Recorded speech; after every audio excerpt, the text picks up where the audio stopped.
হৃদয়ে আছে আল্লাহর ভয়, তারা বদলাতে চাই না। আল্লাহর প্রেম ছাড়াই দুনিয়ায় কারো কাছে কিছু চাই না। যাদের হৃদয়ে আছে আল্লাহর ভয়, তারা বদলাতে চাই না। আল্লাহর প্রেম ছাড়াই দুনিয়ায় কারো কাছে কিছু চাই না। রাতের আধারে যারা সিদ্ধাতে রয়, চোখের সুযোগ যেন বয়, সলোনার হাত ছাড়ি স্রোতই আসু, সলোনার হাত ছাড়ি স্রোতই আসু, পিছনে ফিরিয়ে তাকাই না। যারা আল্লাহর ভয় পায় তারা কি পুরো মানুষের আশপাশে সলোনা তার দিক থেকে তাকায়? যারা আল্লাহর ভয় পায় তাই মুসলিম, তাই কিন্তু আল্লাহর জন্য কথা বলছে। আল্লাহ সুবহানাহু ওয়া তাআলা আমাদেরকে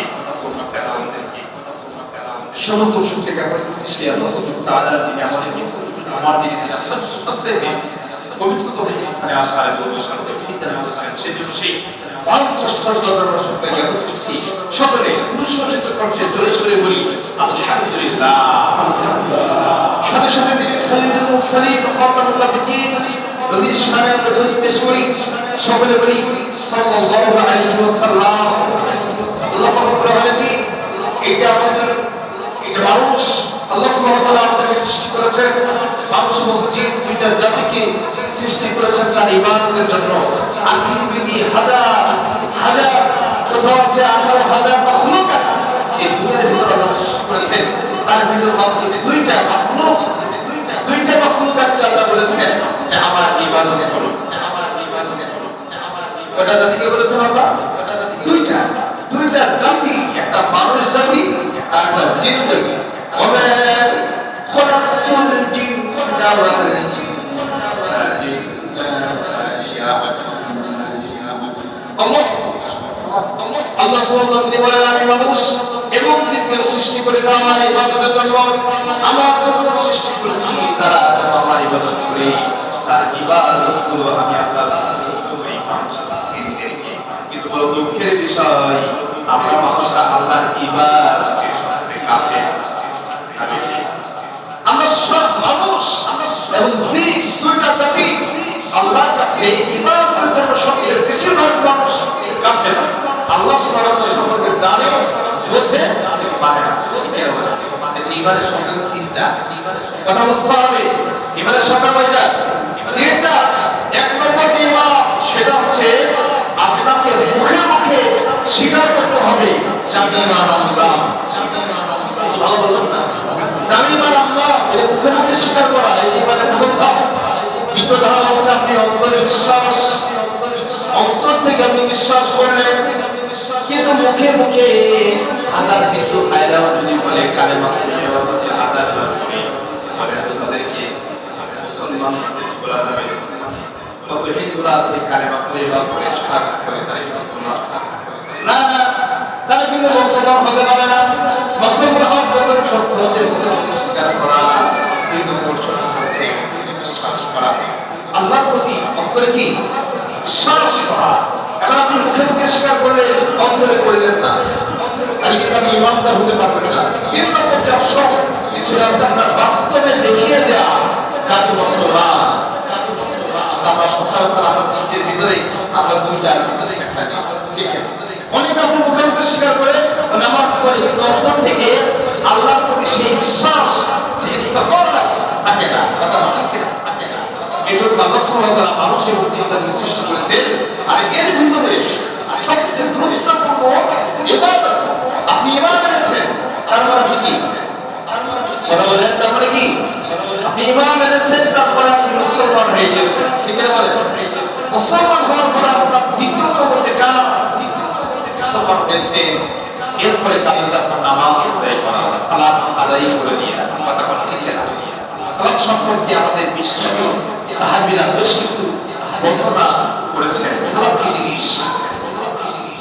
আল্লাহ সুবহানাহু ওয়া তাআলা পবিত্র কোরআনের কারিমের মধ্যে লা সালাতুন ফি সাফার জাহান্নামবাসীরা জাহান্নামের ভিতরে যারা থাকবে একবার আরেকজনকে জিজ্ঞাসা করবে তোমরা কেন জাহান্নামে এসেছো, তোমরা কেন জাহান্নামে এসেছো, থাকলে তোমরা কি করেছিলে?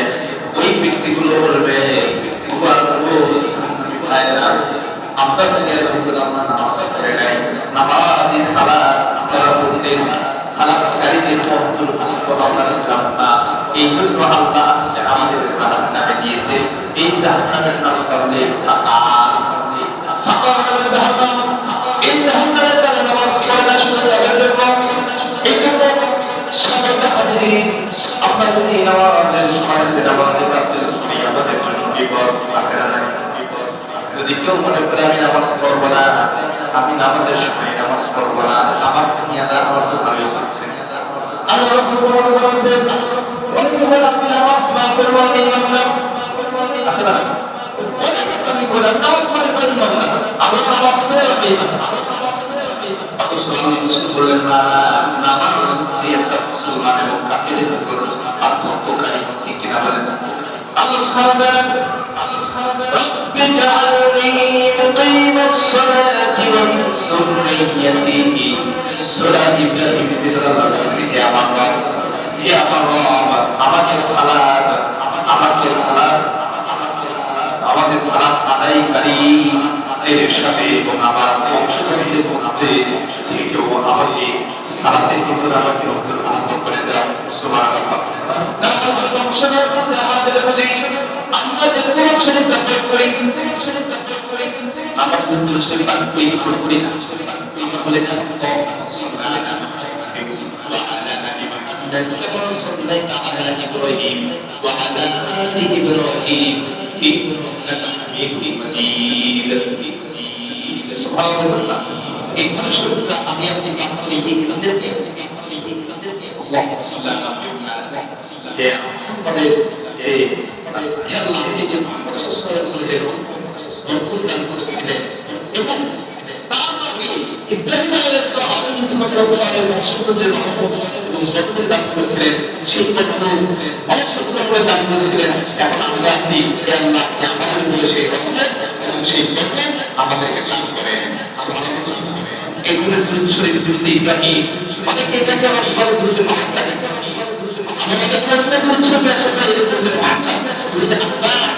দুরূদ আকবার এরকম দুরূদ নাই, দুরূদ ইব্রাহিম এটাও নামকরণ নেই, এমনি দুরূদ শরীফ আছে, দুরূদ আছে, সেটা তো আমরা নামাজ হিসেবে পড়ি, এটা সবচেয়ে পড়ি দুরূদ শরীফ। এই দুরূদটা আমরা যদি পড়ি এটা আল্লাহ সুবহানাহু ওয়া তাআলা আমাদের উপর রহমত করেন। সুবহানাল্লাহ। এটা নামাজের ভিতরে আমরা দুরূদ শরীফ পড়ি, বলে নামাজ ব্যতীত যদি দুরূদ শরীফ হাজার পাঠ করেন কোন নামাজ কথা বলেন, কিন্তু নামাজের ভিতরে আপনাকে দুরূদ শরীফ পাঠ করা লাগবে। ইসলামের সাথে খুবই আল্লাহ সাল্লাল্লাহু আলাইহি ওয়াসাল্লাম মিরাজের রাত্রে যখন তিনি মিরাজে গেলেন, আল্লাহ সুবহানাহু ওয়া তাআলা নামাজ তার মধ্যে কি করেছিলেন? নামাজ মুসলমানদের উপর কিন্তু ফরজ ছিল, সেটা ছিল প্রতিদিন ফজরের নামাজ, মানে ফজর সকাল, আর ছিল আসরের নামাজের পর। এই দুইটা ওয়াক্ত নামাজ কিন্তু আমাদের মিরাজের আগেও দুই ওয়াক্ত নামাজ আমাদের মুসলমানদের ছিল। যেহেতু মিরাজ হয়েছে, যখন মিরাজ হওয়ার আগেই কোরআন নাজিল হয়ে গিয়েছে, কোরআনের আয়াত এই নামাজ এদিকে আপনারা জানতেন যে আমাদের পাঁচ ওয়াক্ত নামাজের আগেও দুই ওয়াক্ত নামাজ আমাদের ছিল, হ্যাঁ ছিল দুই ওয়াক্ত নামাজ। আর কি আসর রাসূল সাল্লাল্লাহু আলাইহি ওয়াসাল্লাম আল্লাহ সুবহানাহু ওয়া তাআলা আল্লাহ রাব্বুল আলামিন তিনি কোরআন কারীম সূরা আল্লাহ বলেন وسبح بحمد ربك بالساعي والإبكار সকাল ও সন্ধ্যায় তোমার প্রভু নামের প্রশংসা করবে। সুবহানাল্লাহ। এটা তো দলিল, সকালবেলা আমি বলতে বললাম আমাদের দুই ওয়াক্ত নামাজ আমাদের ফরজ ছিল। আবু হুরায়রা রাদিয়াল্লাহু আনহু বলেন, তিনি বলেন পাঁচ ওয়াক্ত নামাজ যে ব্যক্তি পড়বে এক জুমা থেকে অপর জুমা পর্যন্ত, এক জুমা থেকে আরেক জুমা পর্যন্ত, এক রমজান থেকে আরেক রমজান পর্যন্ত সোনারবি বলেছেন আল্লাহ মাফ করে দিবেন। সুবহানাল্লাহ। তারা একদিন প্রতিদিন পাঁচ ওয়াক্ত নামাজ আদায় করবেন। এক জুম্মা থেকে আরেক জুম্মা, এক শুক্রবার থেকে আরেক শুক্রবার, এক রমাদান থেকে আরেক রমাদান, এর ভিতরে সমস্ত গুনাহ আল্লাহ মাফ করে দেবেন। একটা গুনাহ করবে না, সেটা কবিরা গুনাহ। কি গুনাহ? কবিরা গুনাহ। এটা সহিহ মুসলিম 233 নম্বর হাদিসে আল্লাহ রাসূল সাল্লাল্লাহু আলাইহি ওয়াসাল্লাম তিনি বলেছেন, সহিহ মুসলিমের ভিতরে এসেছে। তাহলে কবিরা গুনাহ কি কি আছে? সুদ খাওয়া কি গুনাহ? সুদ খাওয়া কি গুনাহ? কবিরা গুনাহ। ব্যভিচার করা কবিরা গুনাহ। কারোর জোর করা, দোষারোপ করা কবিরা গুনাহ। তার মানে কবিরা গুনাহ ব্যতীত, তার মানে অপশন কিন্তু আল্লাহ রাসূল দিয়ে রেখেছেন। আপনি ইচ্ছা করে সব গুনাহ করে যাবেন আর আপনার একজন বান্দার জন্য মাফ করে দেবেন বলে এটা সুযোগ কি দিয়েছেন? হাদিস সুযোগ নাই। যেমন সম্মানিত হাজির, সগীরা গুনাহ, সগীরা গুনাহ কি? সগীরা গুনাহ আমরা মনে করি সগীরা গুনাহ খুবই বড় বড় গুনাহ না, সগীরা গুনাহ বড় বড় না। সগীরা গুনাহ নামাজ আছে আমাদের মনে মনে একটা কথা আপনি বলে বলে দিয়েছেন, ছোট একটা ব্যাপার, একটা মানুষ একটা কাজ করে নাই কিন্তু আপনি বলে ফেলে দিয়েছেন, মানে নিজের মনে বলে দিয়েছেন। আপনি প্রকাশ করলেন, প্রকাশ করলে কি কোথায় গেল?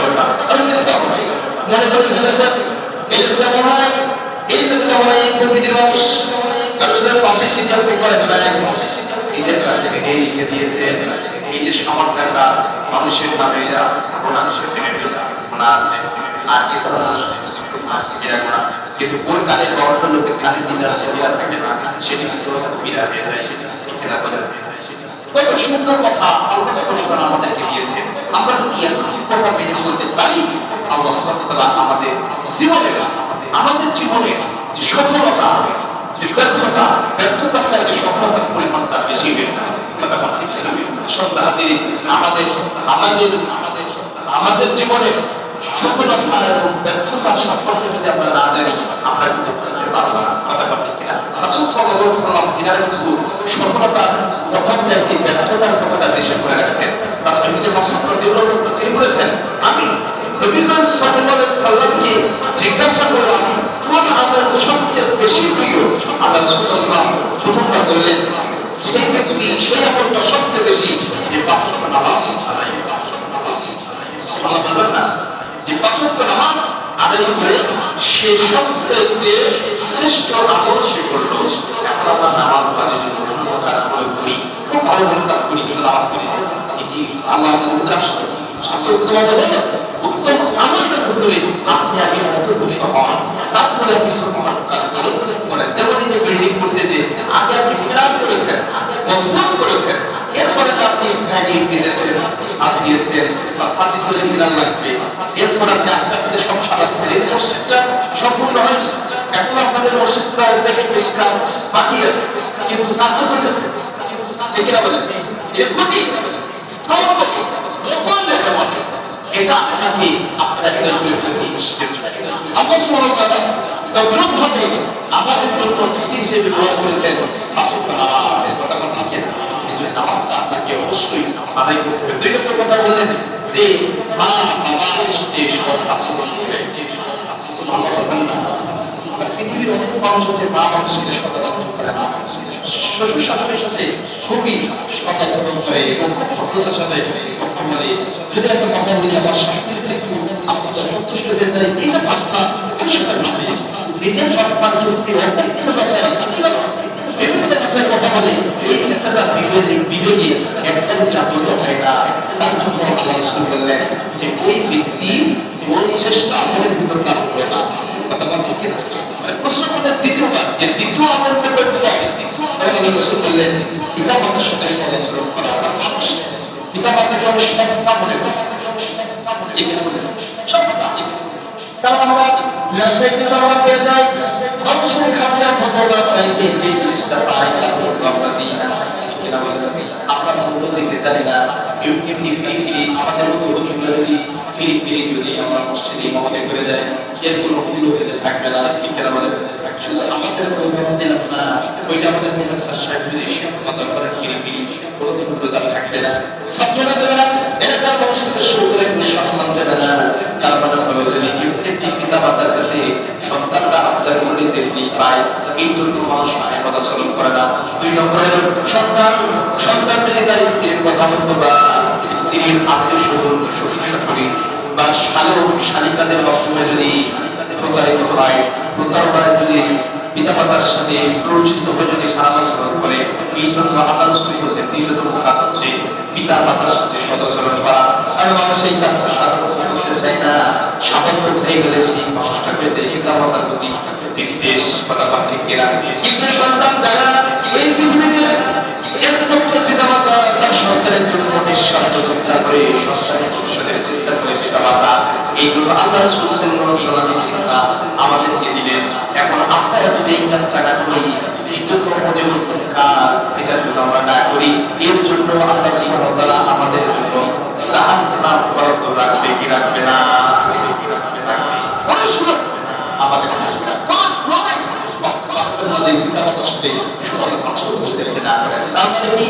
আমার কথা বলে বোঝায় যে পিতা মাতার সাথে সদাচরণ করলাম, শ্বশুর শাশুড়ির সাথে খারাপ ব্যবহার করছি, এটাও কিন্তু ঠিক না। পিতা মাতার সাথে সদাচরণ করবে, আপনার শ্বশুর শাশুড়িদের সাথে সদাচরণ করবে, তাদের বয়সী যারা আছে তাদের সাথে সদাচরণ করবে। ইসলামের শিক্ষা এই যে আলেমরা যারা কোরআন এবং হাদিসকে যারা ধারণ করেন, তাদের দ্বারা আপনার সাথে হয় কথা ঠিক না। এই হাদিসগুলো যে পড়বে, হযরতে মাসউদ রাদিয়াল্লাহু আনহু বিশিষ্ট সাহাবী, তার কথা তিনি বর্ণনা করেছেন যে রাসূল সাল্লাল্লাহু আলাইহি ওয়াসাল্লাম বলেছেন, এটা তো পুরো হাদিস পড়বে তার দূরে চাকু হয়ে যাবে, আরে আমি শ্বশুর শাশুড়ি আর নিজের পিতা মাতার সাথে তো খারাপ আচরণ করবো নাই, শাশুড়িকে শুরু করে যারা বলবেন আমরা আজকে তাদের সাথে সদাচরণ আছে, এই কথা চাই না। আর এই হাদিসটা যখন আমাদের দেশে যারা শিক্ষিত মানুষদের ছাত্রদের ভিতরে যখন নাটক করা হবে, এরা কিন্তু শাশুড়িকে চেনবে না, পিতা মাতাকে চেনবে না, অথচ তারা বই চাকরি করে তাদের নিজেদের ক্লাস চলবে, ক্লাস চলবে দিয়ে পিতা মাতা বিশ্বাস অবস্থার ভিতরে জীবন কাটাবে, সন্তান তাদেরকে দেখবে না। তৃতীয় নম্বর, রাসূল সাল্লাল্লাহু আলাইহি ওয়াসাল্লাম দ্বিতীয় প্রশ্ন করে দিয়েছেন, ইয়া রাসূলুল্লাহ ইয়া হাবিবাল্লাহ, আপনি আমাকে বলেন এই নম্বর আপন কোন আমলটা করলে সেই আমলটা করলে আল্লাহ সুবহানাহু ওয়া তাআলা আমাকে কিয়ামতের দিন আমাকে বাঁচাবেন। সুবহানাল্লাহ। আপনারা দেখেন চমৎকার কথা, এই জন্য আল্লাহ রাসূল সাল্লাল্লাহু আলাইহি ওয়াসাল্লাম তিনি বলেন আল্লাহ রাসূল সাল্লাল্লাহু আলাইহি ওয়াসাল্লাম যে কথাগুলো বলেছেন সব মানুষের কল্যাণের জন্য, মানুষের সব কল্যাণ আমাদের জন্য। আচ্ছা, যে সমস্ত সাহাবীরা প্রশ্ন করেছেন, এই প্রশ্ন যারা করেছেন তারা কিন্তু অনেক জ্ঞানী ছিল। এখন আমাদের বই পড়ে জ্ঞানী হই, আমরা যারা বই পড়ি তারা মনে করি আমরা শিক্ষিত, তারা বই পড়ে জানে না, মানে পড়াশোনা করিনি, তাদের আমাদের শিক্ষিত, ওরা তো তারা শিক্ষিত ঠিক না, অর্থাৎ তাদের আক্ষরিক জ্ঞান নেই। তারা শিক্ষিত দাবি করে, এদের আক্ষরিক জ্ঞান আছে, আর যাদের আক্ষরিক জ্ঞান নেই তাদেরকে আমরা বলে দিই অশিক্ষিত। বাংলা বলতে পারি, কথা বলি, লিখতে পারে না, চিনতে পারে না, পড়তে পারে না, এত সশক্ত আছে, কিন্তু তারপরে এই না যে সে কিছু চায় না, কথা বুঝতে না। সেই সময় মানুষগুলো কিন্তু আক্ষরিক জ্ঞান ছিল না, আক্ষরিক জ্ঞান ছিল না, কিন্তু পুঁথিগত বিদ্যা তাদের ছিল না, কিন্তু তাদের কাছে যেটা ছিল চাচরত ছিল, তাদের তার প্রশ্ন করতে বিভিন্ন ধরনের প্রশ্ন, কোন কাজ করলে জান্নাতে যাওয়া সহজ হয়, কোন কাজ করলে জাহান্নাম থেকে বাঁচা যায়, কোন কাজটা করলে দুনিয়ার যে কয়টা বছর আমি বেঁচে থাকবো আমি সম্মানের সাথে বেঁচে থাকতে পারি, এই কয়েকটা কাজ করলে এ রাসূল আপনি আমাদের করতে দেন। আর এই কথা তারা আবদার করতেন, রাসূল সাল্লাল্লাহু আলাইহি ওয়াসাল্লাম তিনি বলতেন, তার কথাটা তিনি বলতেন ঠিকই, কিন্তু আল্লাহ সুবহানাহু ওয়া তাআলা পক্ষ থেকে এক ধরনের ইলমে ফায়জ থেকে আল্লাহ সুবহানাহু ওয়া তাআলা দিয়ে দিয়েছেন। সুবহানাল্লাহ। তিনি প্রশ্ন করলেন, তিনি উত্তর দিলেন, আল্লাহর পথে যে ব্যক্তিরা জিহাদ করে, জিহাদ সুবহানাল্লাহ, আল্লাহর পথে যারা জিহাদ করে, যারা জিহাদ করে মারামারি, জিহাদ কিন্তু মারামারি না, যুদ্ধ করা, আপনারা বলেন জিহাদ করে কি যুদ্ধ করা? জিহাদ করে যুদ্ধ না, যুদ্ধের আদেশে হক শব্দের অর্থ যুদ্ধ করা, আর জিহাদ শব্দের অর্থ অন্যায় বিপক্ষে অবস্থান, সেটা প্রবর্তন করুন। আপনার এই কিলের ঘরে এই যে ছোট্ট বাজার আছে, এই বাজারে কাজের যা হবে জান্নাতের নির্মাণ হয়েছে, আপনারা আমার চর্চার মাধ্যমে যে বাজার দেখে আসি, এই করে ছাড়ে যুদ্ধ করে, কারণ আল্লাহ সুবহানাহু ওয়া তাআলা আমাদের যে নফসটা দিয়েছেন টিপটা, এই টিপটা নফসের ভিতরে একটা নফস আমাদের ভিতরে কাজ করে, এই নফসে আপনারা খারাপ জিনিস সব সবসময় চায়, না না খারাপ দিকে না, নফসের মতো নাই না, সে চায় না না খারাপ জায়গায় যাওয়া হবে না, মনের ভিতর থেকে অনেক প্রশ্ন হয় খারাপ জায়গায় যাওয়া হবে না, নফসের উৎপাদনের কাজ, তিন নম্বর কাজ হচ্ছে নফসের অবমাননা, নফসের আপনারা বেশি কারণ মধ্যে কাজ করে, ওই সাইডে বেশি বেশি কাজ বাড়িয়ে দেয়, আবার নফসের বা ইন্নাজার বেশি কাজ করে, ওই সাইডটা তার বেশি বেশি বাড়িয়ে দেয়, মাঝখানে কিছু মানুষ থাকে খারাপ হয়ে যায়, ভালো হয়ে যায়, তিন শ্রেণীর মানুষ আছে আমাদের সমাজে, একজন ব্যক্তি আছে একজন খুব ইমানদার, ঠিক না বলুন, আর শ্রেণীর মানুষ আছে নামাজ কালাম আছে রাতে বিশ্বাস করেও না কিছু বছর আসলে না, আর একটা শ্রেণীর মানুষ আছে নামাজের পরে ও শুধু খারাপ ও খুশ খারাপ ও শুরু করে ও গন্ধ করে ও মানুষের খাদ্য সম্পর্ক করে দেয়, আবার খাদ্য শুনে ওই চারটা হোটেলে যায় কাজী খারাপ যায়, কথাটা ঠিক না? আমাদের এলাকার একটা মনে হতে কি হবে, আমার চাষা আছে তার ছেলে রয়েছে, তাহলে ছেলে হতো না, একটা মেয়ে আসলে সে নিয়ে করেছে নাকি এটা হোক, 10 বছর পরে সে বলতেছে, মানে এই কথা আমরা আগে জানি, আমি কাজীর গাছের একটা নিয়ে করিলাম, আমার ছেলে যদি আল্লাহ আমার দেয়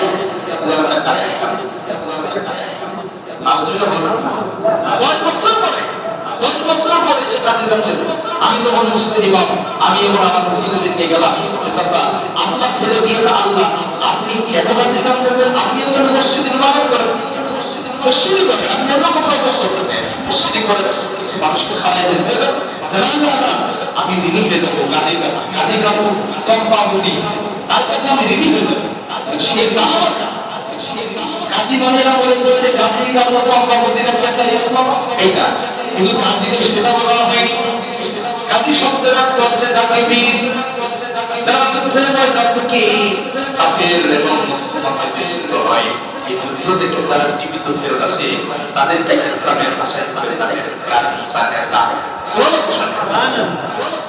জীবিত ফেরত আসে তাদেরকে বলা হয় কাজী। আমরা ওই ছেলেদেরকে আমরা উদ্দেশ্য করে আমরা কাজীর গান সম্পর্কে বাজারে আমরা ফিরে আসলাম, যাবার যদি এটা ছেলে হয় তারা কি কাজীর গান বলে, সে জোর করে দিল কাজীর গান দিয়ে দিতে পারছে, নাউজুবিল্লাহ বলবেন এই ভালো কাজ। সন্তান দেওয়ার মালিক কে? কথা বলতে হবে, সন্তান দেওয়ার মালিক কে? না দেওয়ার মালিক কে? হিজরা, আমরা এটা দুনিয়ার ভিতরে আমরা দেখি তিন পুরুষ আর তার ছেলে আমাদের ভিতরে আছে, আছে না? হিজরা, হিজরা জাতি সেই লোকটা হিজরা হয়েছে, ওকে কে বলতো? আল্লাহ বলেছে না? এই ক্ষেত্রে আমাদের কোন হাত আছে? সন্তান দেওয়ার মালিক তো আল্লাহ, আল্লাহ এর কাছে চাওয়ার কোনো কথা আছে? এই জন্য আল্লাহ বলছেন লাইসাল বিররা আন তুওয়াল্লু ওজুহাকুম কিবালাল মাশরিকি ওয়াল মাগরিবি ওয়ালাকিন্নাল বিররা মান আমানা বিল্লাহি ওয়াল ইয়াউমিল আখির। যারা ঈমান এনেছো তারা বিশ্বাস করে রাখো, ওই যে পূর্ব দিকে পশ্চিম দিকের কোনো মর্যাদা নাই, এদিক দিয়ে নামাজ পড়লে কোনো সওয়াব হবে না, নামাজ পড়তে হবে একদিকে, সেটা থেকে আর দিকে। এটা বলেন আমরা বাংলাদেশের মানুষ পশ্চিম দিকে নামাজ পড়ি, ইউরোপের মানুষ উত্তর দিকে নামাজ পড়ে, আমেরিকার মানুষ পূর্ব দিকে ফিরে নামাজ পড়ে, আপনি যদি রাশিয়ার দক্ষিণ দিকে ফিরে নামাজ পড়েন তাহলে আমরা কোথায় আছি? আমরা যদি পশ্চিম দিকে মনে করি পশ্চিম সাইড ভালো দিয়ে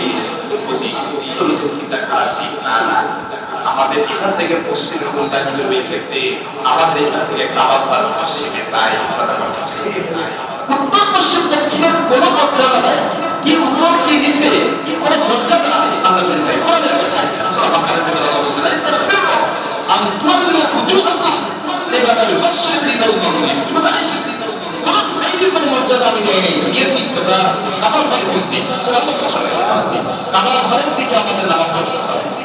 কাবার ঘরে যারা হসপিটালে যারা দেখবেন কাবার ঘরে যে যেটা আছে এটা থেকে এদিক থেকে নামাজ পড়ছে, এরা এদিক থেকে এটা এদিক থেকে এটা ঠিক আছে, এমন কেউ আছে পশ্চিম দিকে সেটা হইতেছে না, কোন পয়সা ওই কেন্দ্র কিন্তু ওটার উপর কেন্দ্র করে পৃথিবী, ওটার উপর কেন্দ্র করে মানব জাতি, ওটার উপর কেন্দ্র করে রবি আসুন। আপনি বলেন আপনি কোথাও বলতে পারবেন না আরে রাষ্ট্রটা দিব ওই কাবাগর কেন্দ্রিক ব্যতীত কোন নবী রাসূল আল্লাহ পালন করেছেন, রাশিয়া বানিয়েছে, ইউরোপ বানিয়েছে, আমেরিকা বানিয়েছে, চাইনা বানিয়েছে না, একটা নবী এবং রাসূলকে আল্লাহ সুবহানাহু পাঠিয়েছেন ওই কাবা ঘরকে সৃষ্টি করতে। এটুকু কাবা ঘরের মর্যাদা, কাবা ঘরের মূল্যায়ন অসংখ্য আমরা বুঝতে পারি, তাকে নামাজ পড়তে হবে, তাকে নামাজ না পড়লে আপনি কাবা ঘরের মর্যাদা বুঝবেন না, মসজিদের হারাম শরীফের বুঝবেন না, মসজিদের নববী সম্পর্কে বুঝবেন না। তাই আপনাকে অবশ্যই আপনাকে নামাজ পড়তে হবে, কাজ সম্পর্কে যে কথাগুলো আপনাকে বললাম, রচিত হাদিস এবং কোরআন থেকে আল্লাহ পরিশেষে একটা কথা আপনাকে বলে দেই, জাহান্নামের ভিতরে যদি সবাইকে জাহান্নামে সেবা পেতে হবে, হিসাব কমপ্লিট হিসাব হয়ে যাবে, জাহান্নামবাসীরা এবং জান্নাতে চলে যাবে, জান্নাতবাসীরা জান্নাতে চলে যাবে, জাহান্নামবাসী এবং জান্নাতবাসীর মাঝখানে একটা আয়না আল্লাহ তৈরি করে দেবেন। জাহান্নাম ও জান্নাত মাঝখানে একটা আয়না, সূরা আল্লাহ তাআলা বলছেন আসহাবুন নারি আসহাবুল জান্নাহ। আল্লাহ সুবহানাহু ওয়া তাআলা জাহান্নামীদেরকে ওই জান্নাতবাসীরা জিজ্ঞাসা করবে ওহে জাহান্নামবাসী, তোমাদের সাথে আল্লাহ দুনিয়ার ভিতরে যে ওয়াদা করেছিল তোমরা যে নামাজ না পড়ো, যারা নামাজ না পড়ো, সত্য বলে আসলে তোমাদের জাহান্নামে দেবে, এই কথা কি তোমরা দুনিয়ার ভিতরে শিখেছিলে? তখন এই কি ব্যাপারে যে আপনারা যারা আছেন এই কথা মানুষ যদি জাহান্নামে কেউ যায় তারা বলবেন হ্যাঁ আমাদের হুজুর আব্দুল্লাহ মাহফুজ বলেছিলেন নামাজ না পড়লে আল্লাহ জাহান্নামে দেবে। তো সেই কথাটা তো কোরআনের কথা, জান্নাতীরা জাহান্নামীদেরকে ডেকে ডেকে বলবেন ওয়া আসহাবুন নার আসহাবুল জান্নাহ, ও জাহান্নামবাসী তোমাদের সাথে যে ওয়াদা হয়েছিল সেই ওয়াদা কি ঠিকঠাক হবে?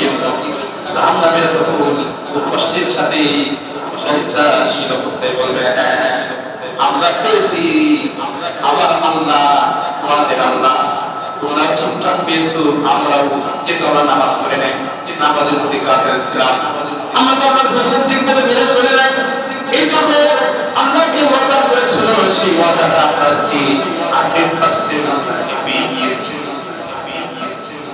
তারপরে অবস্থা কি আমাদের ভালো হবে না খারাপ? কথা বলেন ভালো সাইডটা হাতে জাহান্নামে যদি চলে যান আসলে জাহান্নাম প্রসিদ্ধ ব্যাপারটা জাহান্নামের ভিতরে এক অংশ আরেক অংশকে জিজ্ঞাসা করবে সালাতুকুম ফি সাফার একবার জিজ্ঞাসা করবে আমরা প্রশংস করেছিলাম, ঘুষ খেয়েছি, জিনা ব্যভিচার করেছি, এই জন্য আমাদের জাহান্নাম দিয়েছে, আমাদের কি জন্য দিয়েছে? ওই সাফার নামে যে জাহান্নাম, ওই জাহান্নামবাসীদেরকে তখন জিজ্ঞাসা করবে, আর তখন তারা বলবে হ্যাঁ হ্যাঁ আমরা দিনের ভিতরে নামাজ পড়তাম না, নামাজ পড়তাম না, এই জন্য আল্লাহ সুবহানাহু ওয়া তাআলা আমাদেরকে জাহান্নামে ঢুকাই দিয়েছে। আদিবাসীদের বলবে তোমাদেরকে হয়েছিলাম তোরা বলবে নামাজ পড়তাম কিন্তু সুদ খাইছি, ঘুষ খেয়েছি, অন্যায় করে ফেলেছি, এই যে আমরা জাহান্নামে এসেছি।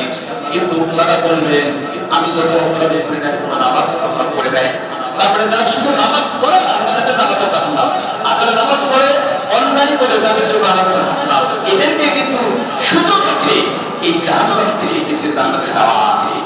তারা নামাজ পড়তে নামাজ পড়তে কিন্তু খারাপ কাজ করতে তাহলে সময় তো আসলে বাইরে আপনাদের জন্য একটা হাদিস সালাম শেষ বললেন হে সাহাবীরা তোমরা কি জানো তোমাদের বাড়ির যে দরজা যদি দরজার সামনে যদি আর সেই যদি পাঁচবার এই পাঁচবার যদি তুমি গোসল করো তোমার খালি কি আর মোবাইলা সাহাবীরা বললেন ইয়া রাসূলুল্লাহ ইয়া হাবিবাল্লাহ দিন আমরা একবার গোসল করি কি সপ্তাহে দুই দিন তিন গোসল করি আর চার পাঁচ দিন করে নেই, তাই আমাদের গায়ে কোনো বন্ধ থাকে না, আপনি দিন পাঁচবার করে দেন তাহলে নাই ভালো বলেন না।